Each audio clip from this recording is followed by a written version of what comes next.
Yes.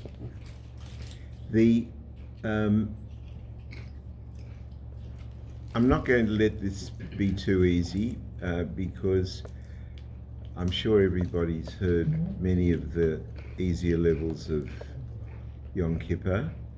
And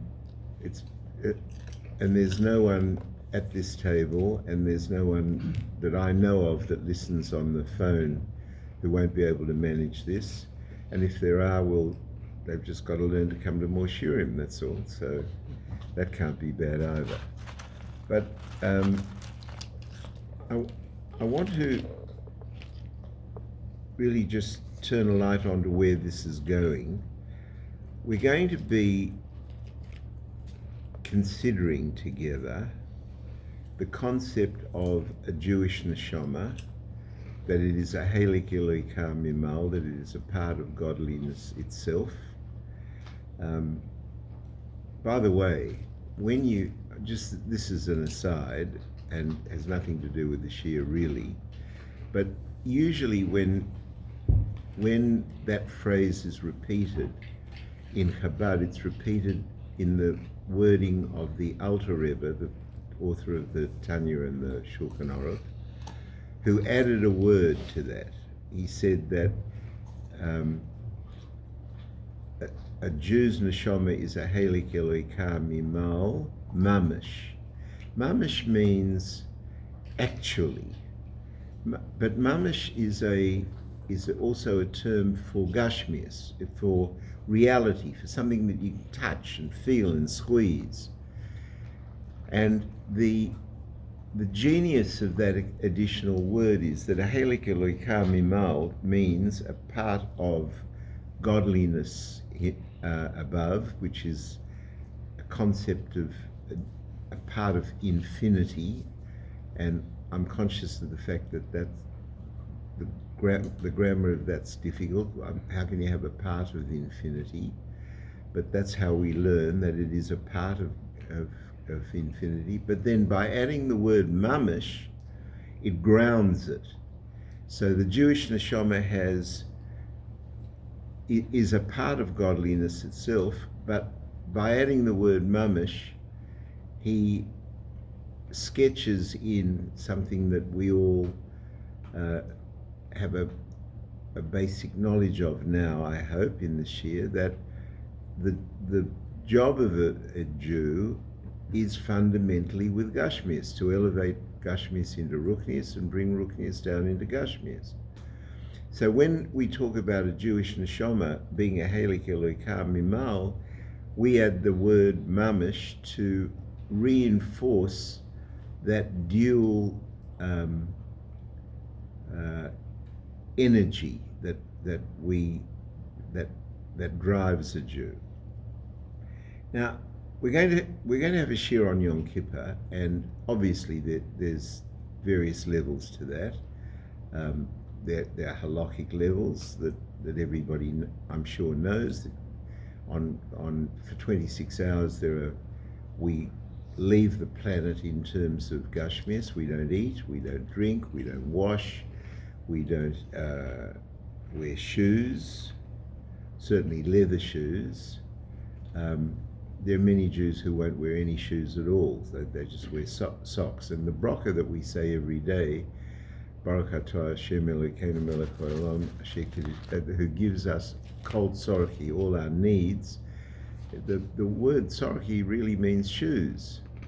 On Yom Kippur we don't wear shoes because of this whole issue of being grounded, which I don't think we're going to get time for tonight. But so eat, drink, wash, don't wear shoes, don't have intercourse with our wives. So those 5 things are forbidden, and 5 is a very big number for Yom Kippur, and we're going to explore that a bit because there are very deep spiritual dimensions that follow from that.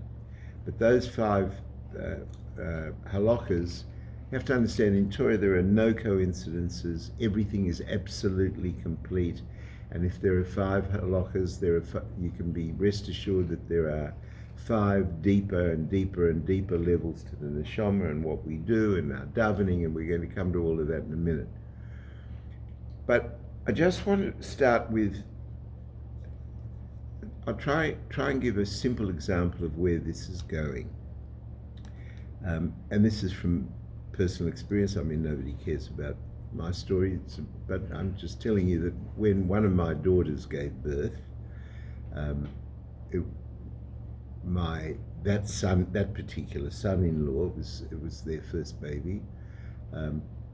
In those days, there was the women's hospital in Paddington, and she gave birth on Friday, and so Shabbos, he walked in to the hospital. They were staying here, and he walked in, and I walked in with him, and we walked past the stadium. There was some big-time football match on in the stadium, or cricket match, I can't remember. I think it was football. And we're walking, and we're both in KIPPURs, and we're walking down that street that where the stadium is, and there's a pub, as you know, on the right before you get there, and that was overflowing with guys who were happily celebrating football. And the interesting thing was that our reality was that a son-in-law's wife and my daughter had just given birth. He was a father for the first time. I was a grandfather, and that was our reality. The reality of the footballers were that they were playing football. The realities of the guy in the pub was that they were drinking and enjoying themselves. So the first thing to tune into, which you don't need me to explain, it's obvious to everybody, is that there are many realities which can run at the one time, and they are sometimes exclusive one of another, but they're not necessarily exclusive. On Yom Kippur, we have this presented to us. The Jews have presented to us is wrong. We experience Yom Kippur at various levels. There's the obvious practical level of the nuisance of not eating or drinking, if that's your perspective. And I'll tell you that that's not everybody's perspective. I went to a Farbrengen in my very early years in Melbourne from Reb Arel Serebransky, and he said that he said that on Yom Kippur we don't eat, and he said there are some people that worry about that very much, when after all they're missing breakfast and lunch, and some people worry about it and wish each other well over the fast and wring each other's hands and very, very conscious of that. And he said, but to a Jew who understands Yom Kippur, how can you eat? How can you eat? And that's what I want to try and show you exists. This is one of the perspectives that exists. I'm going to try and show that to you. Whether you can do it, whether I can do it, it's a whole different thing, but at least we have to know it's there. You know, the footballers have to know that there are a couple of guys walking past to see their daughter and their granddaughter, whether they join in or they don't join in. The only issue is, why wouldn't you want to join in? Because at the end of the day, Yom Kippur is the return hug and kiss and squeezing between a Jew and his God. That's what Yom Kippur is. Yom Kippur is the day of return. It's a day of tshuva. Tshuva is not repentance. Tshuva is return. That's a much better translation.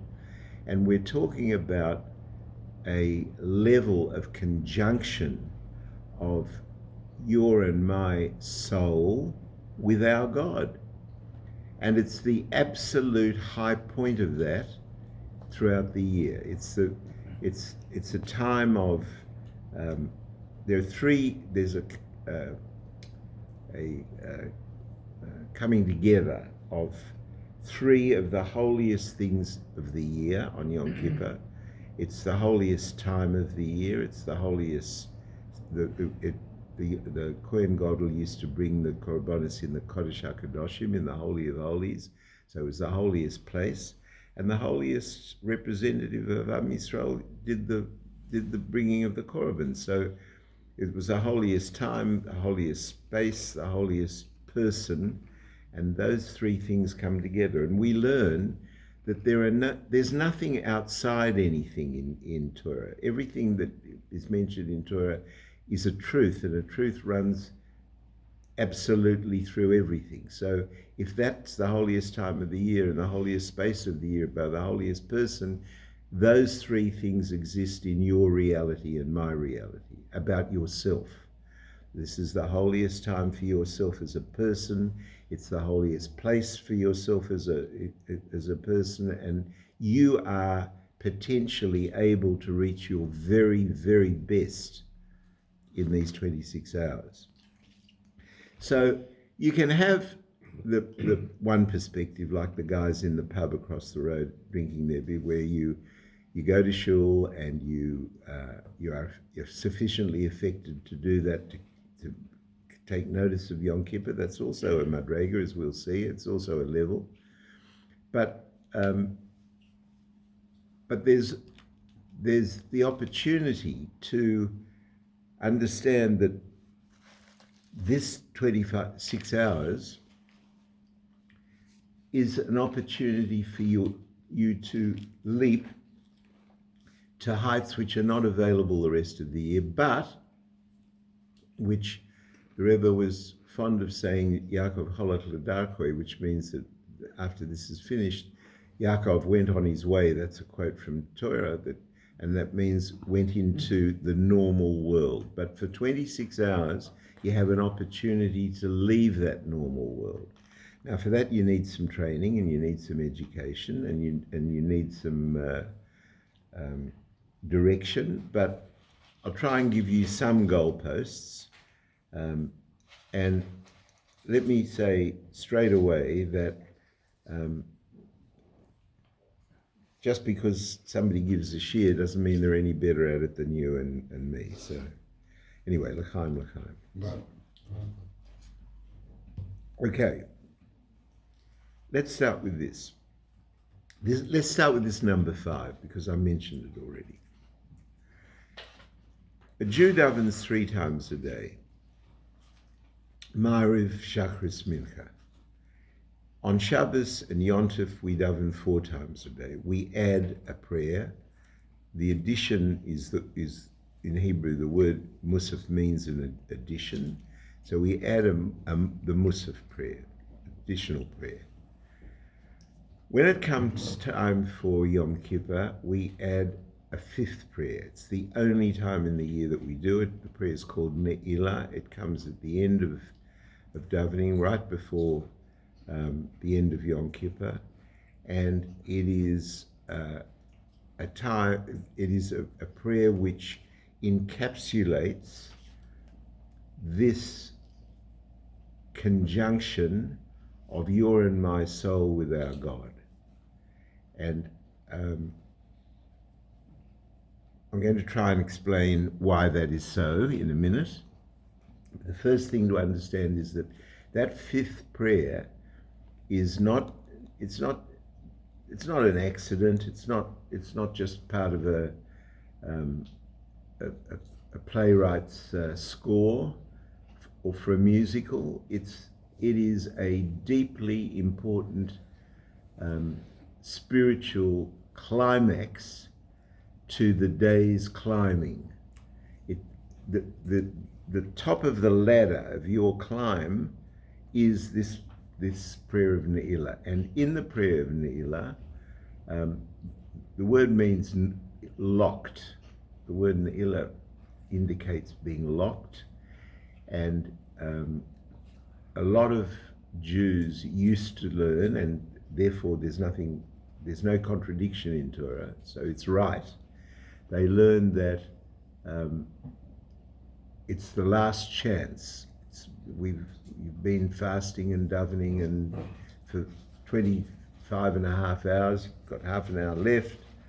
Ne'ilah is that the gates are going to be locked, and this is your last chance.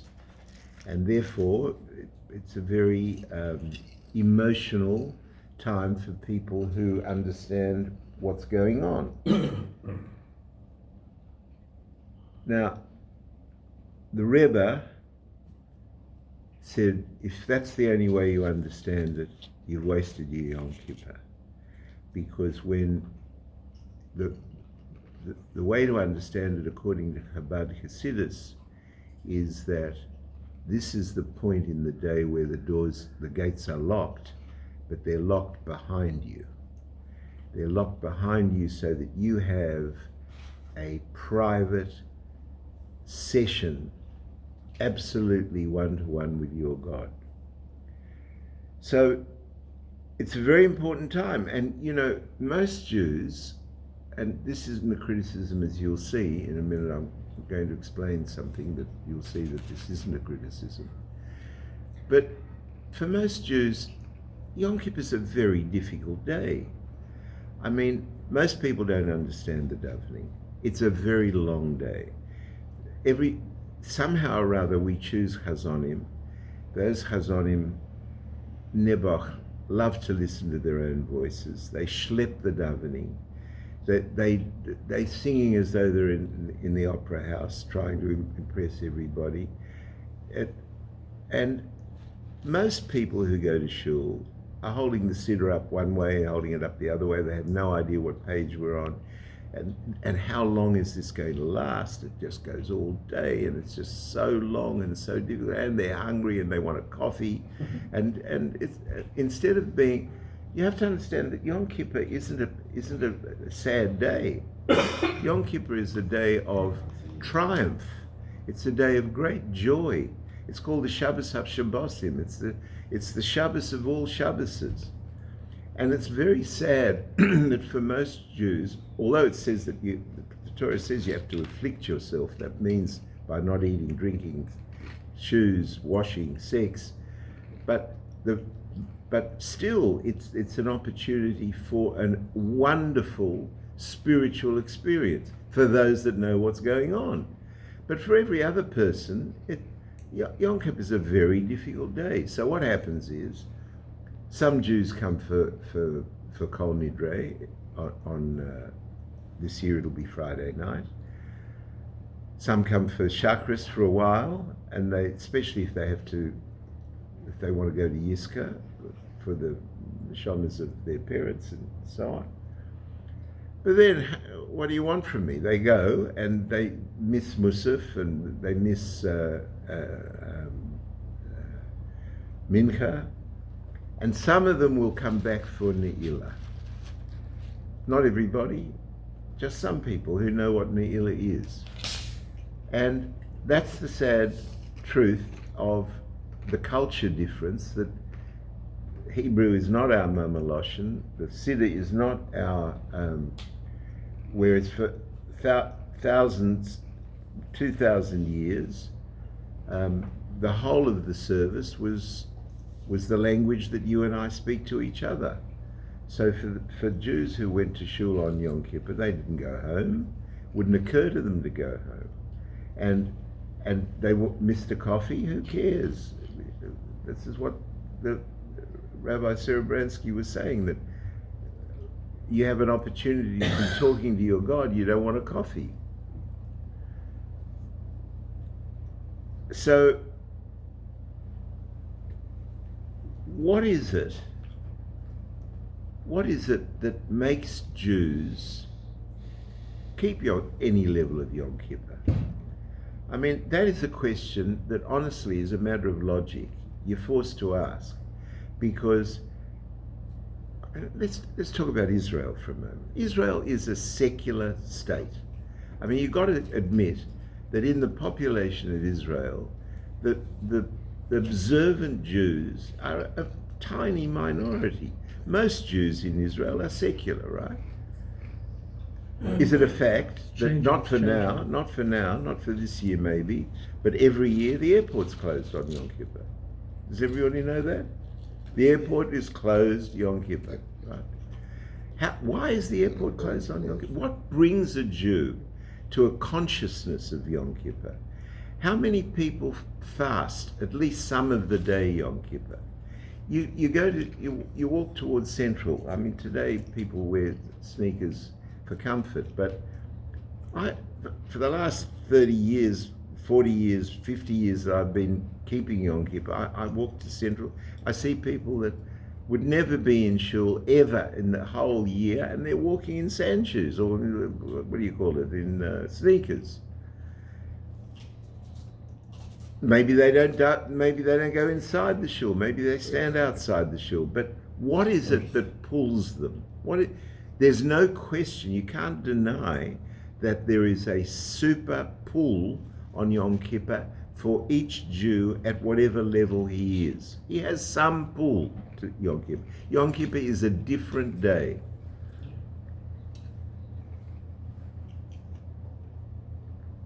So why? That's the question. And if you understand that why, then Yom Kippur, some part of Yom Kippur is going to be different for you. Because it's that that pulls you there, and you don't know why. You don't know why. So before we get there, there are 5 levels to the soul. I don't know if you know this, to the neshama. It's the same number 5. You'll hear it again and again. The 5 levels to the neshama are nefesh, ruach, neshama. Those 3 levels of the neshama are in the guf. They are physically, in inverted commas, in the body. Then there are 2 extra levels to the neshama called Chai and Yechida. Chai means, Chai is the lower of the 2 levels which are outside of the neshama, and Yechida means essence. It comes from the word Yochid. It means only, one, singular.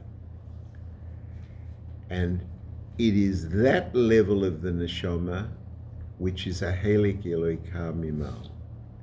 That what we learned in the beginning of, when I started this year, the part of our being which is part of the infinity is this 5th level called the Yechida. It's not part of the body. It's indestructible. It's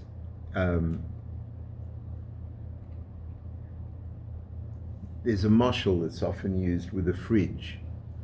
You have a fridge, the fridge is on, and it's working, it's functioning properly, it's cooling, and you come along and you pull the plug out. If you pull the plug out, the fridge dies, correct? The fridge stops cooling. But you can't tell me that the electricity's gone. The electricity hasn't gone. Where is it? I don't know where it is. Scientists will tell you their theories on where it is. In fact, people have very little understanding of this, but scientists have very little understanding. I have less, but they have very little. But the electricity is still there. The electricity doesn't go anywhere. It doesn't disappear. The neshama has 5 levels to it, and the level of Yechida is a constant. It's a helik Eloika. It was there before the guf was conceived. It's there after the guf is interred. It is a constant, and it's a constant connection, part of godliness.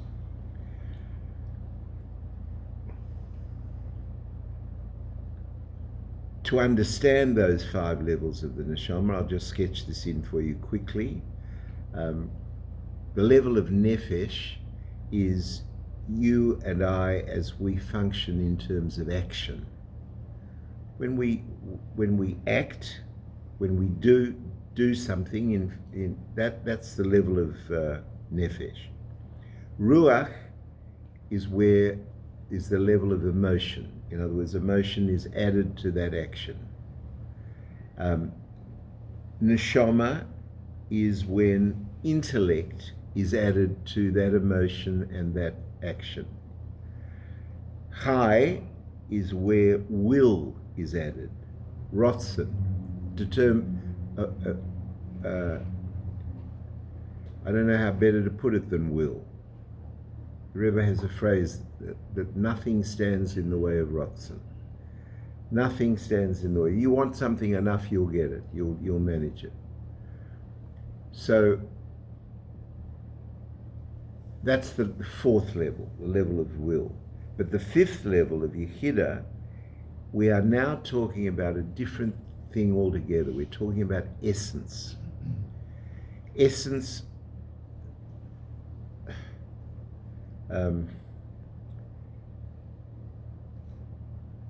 we talked last week or the week before about the difference between Oya, light, and Ma'oya, the light source. The light source is essence, it's called Atzmus, and the Oya is, and the Giloi, the revelation, is the Oya, is the light. Now, in Torah in general, and Chassidus in particular, and your understanding of your journey on Yom Kippur in particular, you have to learn to differentiate between Atzmus and Giloi, essence and revelation. There is a total difference between essence and revelation. They look the same in many ways, they function the same in many ways, but they are entirely different universes. Much more different universes than the two men walking past the football stadium and the guys playing football inside. They're totally different. The essence is essence. It's just got no left, right, up, down. It's essence. Revelation is Giloi is revelation. When we talk about revelation, we'll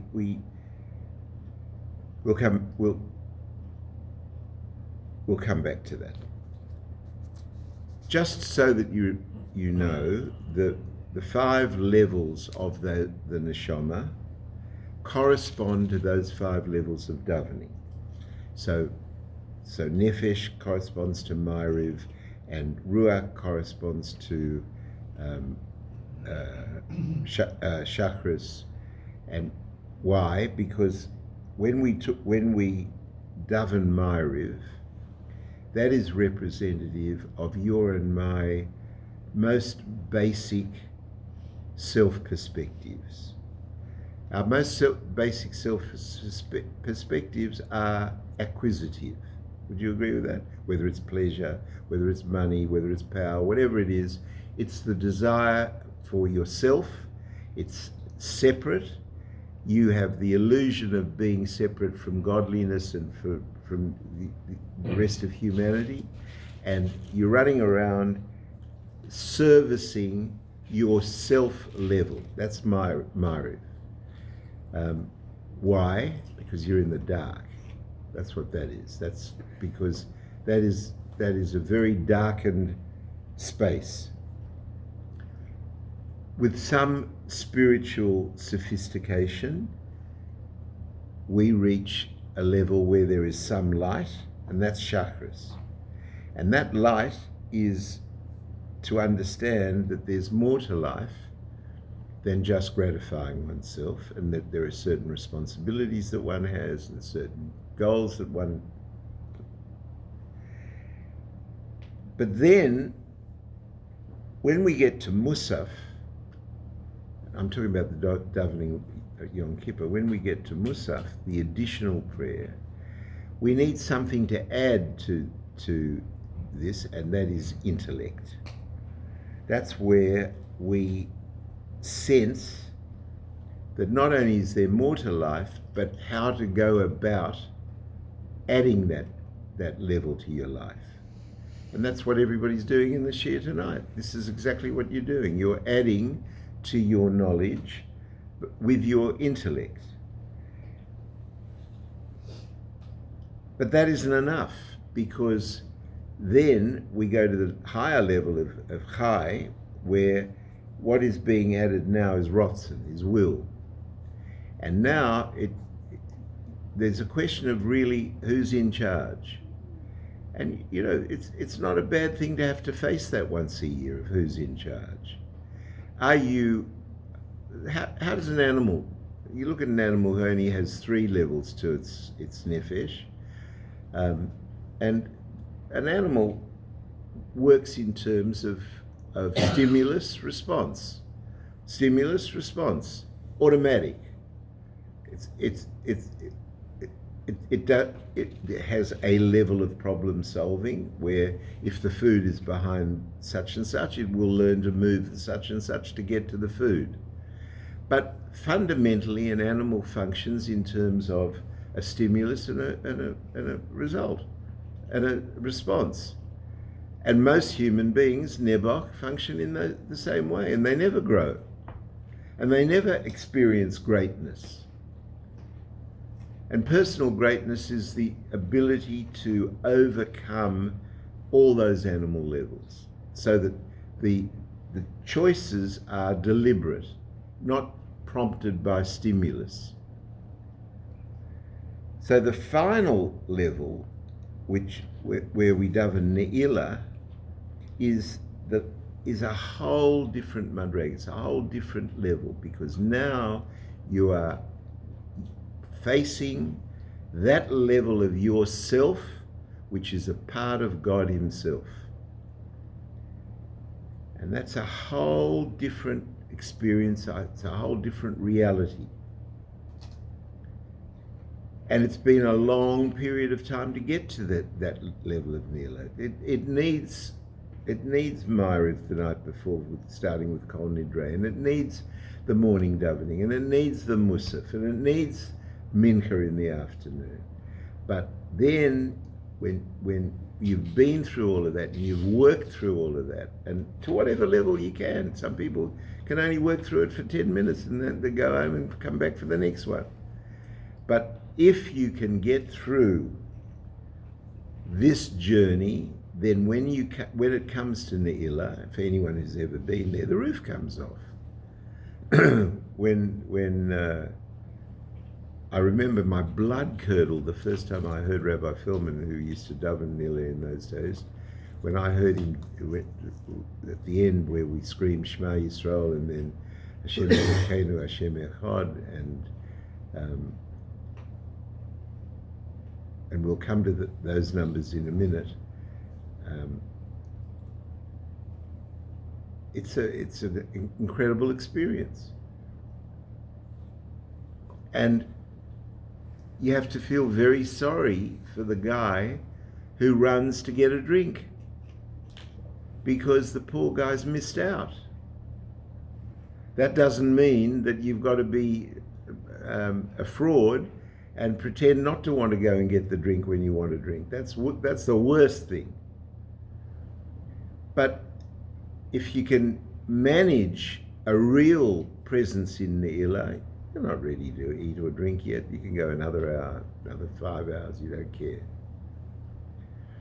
So I want to explain what it is that makes the difference between Atzmas, Etzem, as it's referred to, and Giloi, and revelation.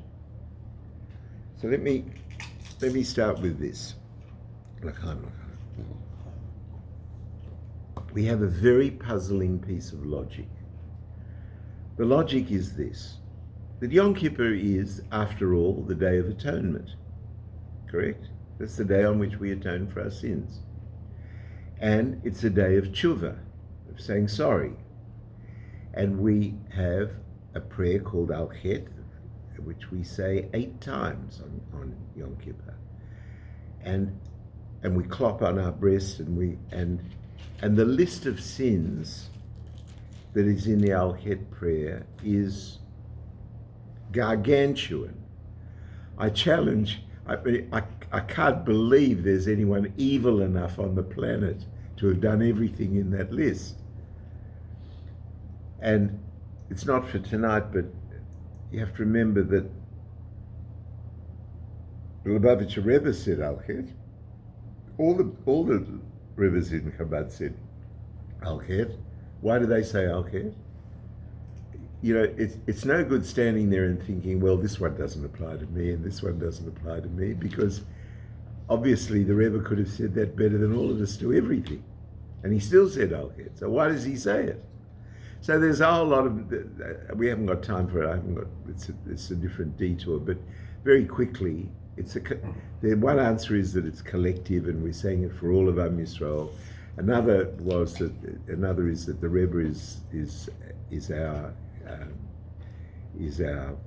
Rebbe, and therefore he's our Moshe Rabbeinu, and Moshe Rabbeinu is a Reya Mehemna, which means a faithful shepherd. So he's looking after his flock. So he's saying it in order to include his flock in his holiness, in his kedusha. There are a whole lot of reasons, but I don't want to go there because we haven't got time for it. But one thing that needs to be clear is that when we say Al-Chet, we are saying sorry. That's what we're saying. We're saying, sorry, God, for doing this. Sorry, God, for doing that. Sorry, God, for doing that. Now we have a pasuk which says that the day atones. So I have to ask you a question. If it hasn't occurred to you in previous years, let it occur to you this year, and think about it carefully. Either or. Either you're saying, I'm saying sorry because I have to do tshuva, or you're saying, the day atones. I don't have to say tshuva. What do I have to say tshuva for? Which is it? And it makes the problem much harder when you know some Torah, because you know that there are no contradictions in Torah. So the statements have got to stand together, and they are 100% true. So how is it possible that you and I are clopping on our breasts 8 times during the day, and if you don't understand the Hebrew, once or twice or 3 times say it in English, and you'll be amazed at what the list is, and you're clopping on your breast and you're saying sorry for this list. And then when you take a sigh of relief, you say, well, I don't know what I did that for, the day atones. Does it make any sense? So I'm going to try and explain it with a moshel. Let's pretend that you and your wife have children, and 3 or 4 of the children turn out the way you'd hope they would, and one of them is an unhappy kid, a dysfunctional, unhappy kid. This kid will not follow any of the house rules, will not give any respect to his parents, will not obey them, will not do anything, will get everything wrong, will mess up. The parents get calls from the police in the middle of the night. The parents get calls from other friends of theirs who bring complaints to bear about this son, of what he's done, and what he's done is terrible. So the parents can't even pretend that it's not his fault. They know it's his fault. And finally, it gets so bad and so intolerable that they have to throw him out. They have no choice, because he's poisoning the other children. No. He's stealing from them. He's going to bankrupt them. If it goes, then they won't have any money. The children won't have any money. He steals, he lies, he cheats. So they throw him out. Breaks their heart, but they have to throw him out. And they throw him out. And he's gone for 5 years, let's pretend. One night, they get a call from a hospital in Perth. Are you Mr. and Mrs. So-and-so? Yes. You have a son so-and-so? Yes.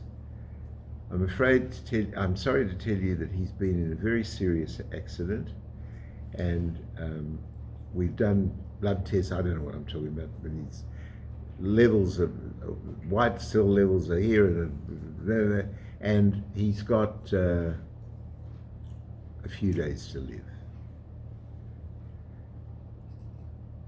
Now, I want to ask you, is there any parent in the world who doesn't hang up that phone and run to the airport, runs to the airport, and runs to that hospital, and runs up and jumps in the lift and runs up the stairs and goes into there and falls on that kid's bed, hugging him and crying and kissing, and no parent is not going to do that. And I ask you why. The answer to that is explained in Chassidus, is that there's a level of essence to essence.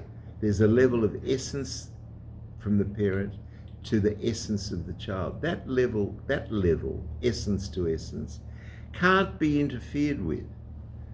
It doesn't matter that he was, and in that moment, you suspend any of the concern about his bad behavior, about him stealing the money, about him doing this, about doing that. You're never going to invite him to the family simcha. All of that goes out the door. Why? Because it's your son. It's your son. It's your own essence. It's etzem to etzem in Hebrew.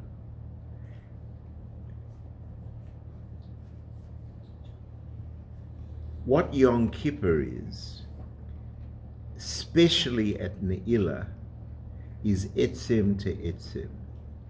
So at that level of etzem to etzem, your behavior during the year doesn't count. You understand this? It doesn't count that you didn't do this right and you didn't. So why do you say El Chet? We'll come to it in a minute.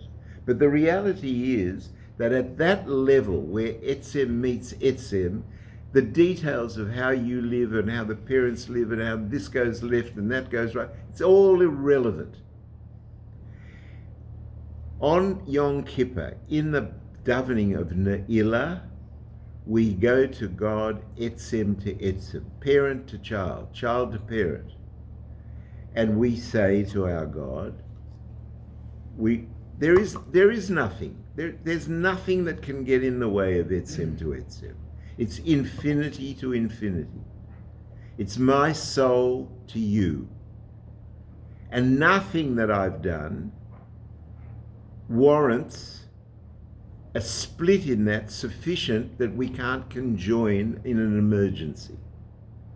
And Yom Kippur is an emergency. Yom Kippur is the time when we, despite all the bad behavior during the year, and everyone has their own Yetzer Hara and their own mistakes that they do, and don't spend any time congratulating yourself on the fact that you don't do what somebody else's Yetzer Hara is.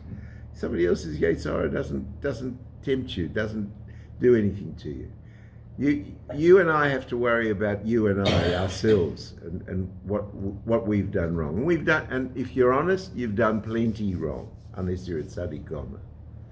So if you've done plenty wrong, you've got to apologize. Now, what happens beyond that apology?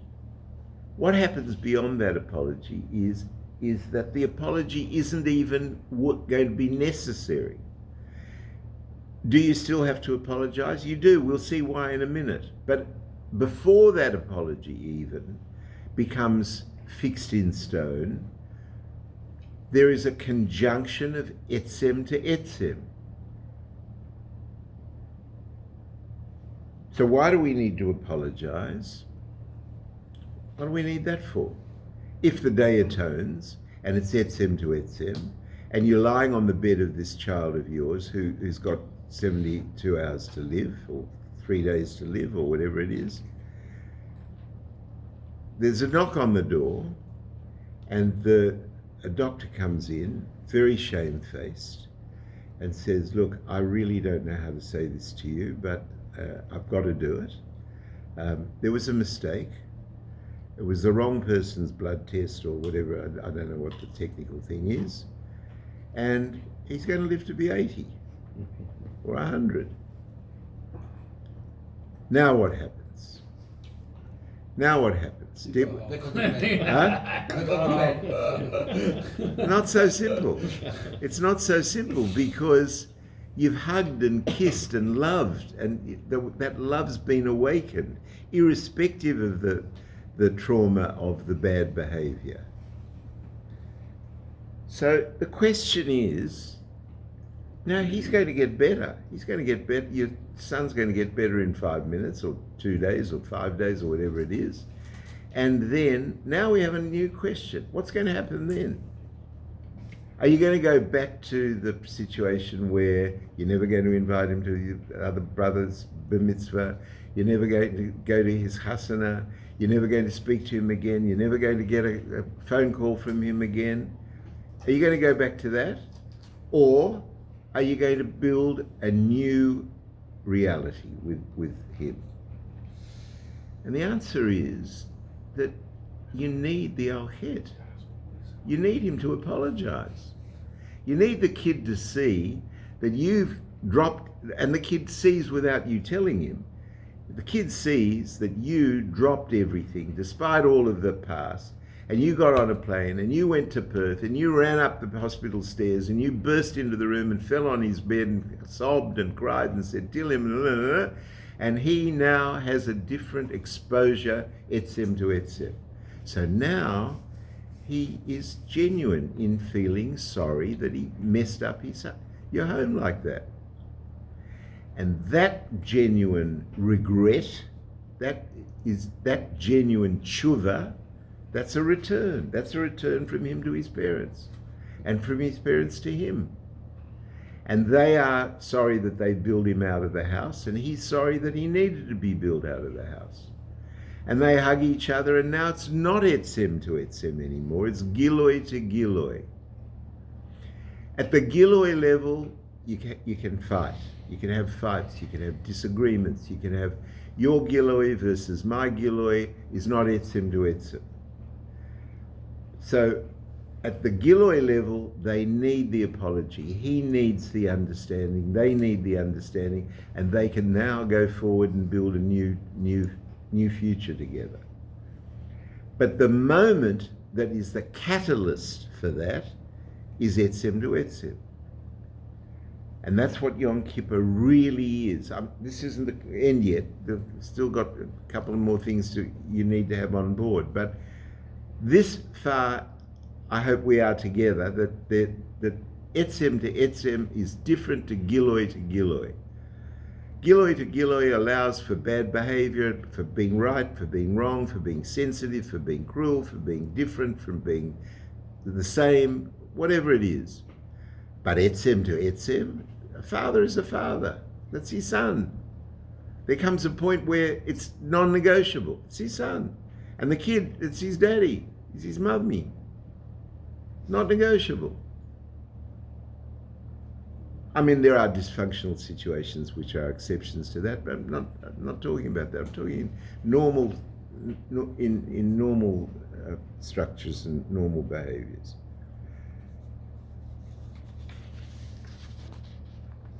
So the Alter Rebbe says an unbelievable thing. He says, in Tanya, he says, okay, if you've got it on board that your relationship with your God can be etzem to etzem, why not celebrate it? Why not have the rest of your life together? Why should it just be that moment of emergency? Why don't you build a new relationship with your God where you have touched etzem to etzem, but you've also said sorry. And you've also decided to live a different kind of life, particularly in relation to the welfare of other people rather than prioritizing yourself all the time.